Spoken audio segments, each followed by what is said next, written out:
गंवार सास। ममता ने अपने बेटे को पढ़ा लिखा कर बड़ा आदमी बनाया। अब वो शहर में अपने परिवार के साथ रहता है। एक दिन ममता का बेटा रोहन अपनी पत्नी आलिया से कहता है, अरे आलिया, सुनो, माँ अब से गांव में नहीं रहेगी। वो हमारे साथ यहीं रहेंगे शहर में। उनका कमरा आज नौकर से बोलकर अच्छे से साफ करवा देना। ओह, आज तो मेरी किटी पार्टी है, फिर मुझे जिम और फिर शॉपिंग। ठीक है, कल करवा दूंगी। अच्छा, लेकिन माँ के सामने ये कपड़े नहीं चलेंगे। हाँ, तुम्हें साड़ी या सूट पहनना होगा। अरे बिल्कुल भी नहीं। मेरे मम्मी पापा ने इतना पैसा लगाकर शादी इसलिए नहीं की थी कि मैं अपनी मर्जी के कपड़े पहन ओढ़ भी ना सकूं। अरे चलो, गुस्सा मत हो, लेकिन कुछ दिन तो माँ की खुशी के लिए कर सकती हो ना। लेकिन आलिया मानती नहीं।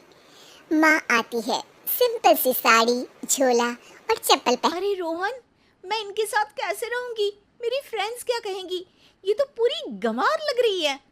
आलिया, माँ गांव में रहती थी इसलिए ऐसी हैं। तुम आज ही माँ के साथ जाकर उनकी पसंद की शॉपिंग करवा देना। इनके साथ घर के अंदर रहना मुश्किल है, बाहर तो मैं कभी भी ना जाऊं। रोहन को आलिया पर गुस्सा आ जाता है। माँ, ओ माँ। हाँ बेटा। वो माँ को ले जाने के लिए उनका हाथ पकड़ता है कि अरे माँ, तेरे हाथ अभी तक इतने कड़े हैं, तूने इसका कोई इलाज नहीं किया? अरे बेटा, इसका कोई इलाज नहीं।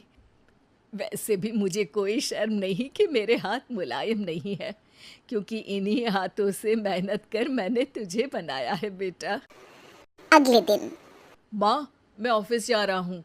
कुछ लाना हो तो आलिया को बोलकर फ़ोन करवा देना। रोहन के जाने के बाद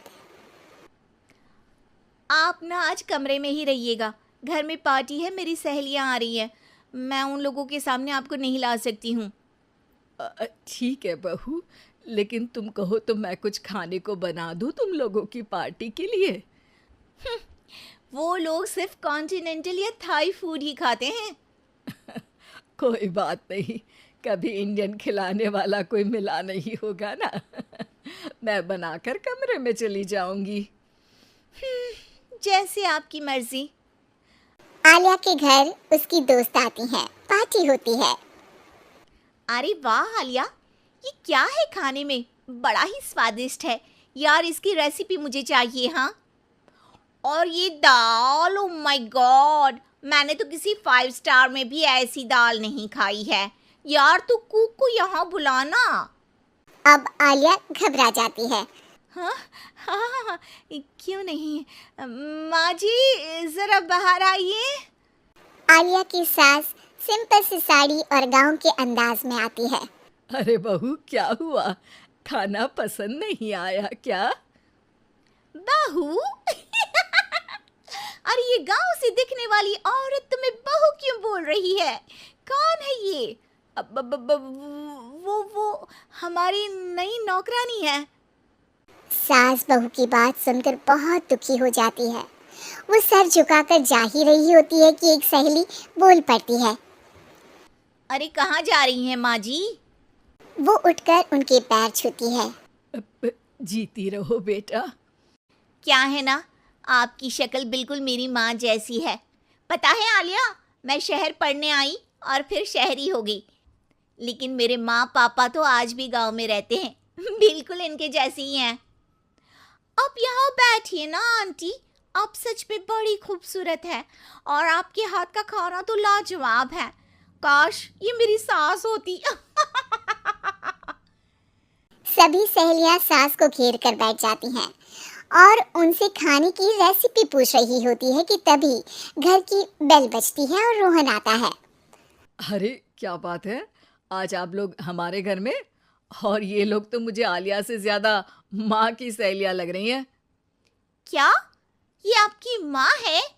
लेकिन आलिया ने तो कहा कि ये उनकी नौकरानी है और इन्होंने भी नहीं बताया।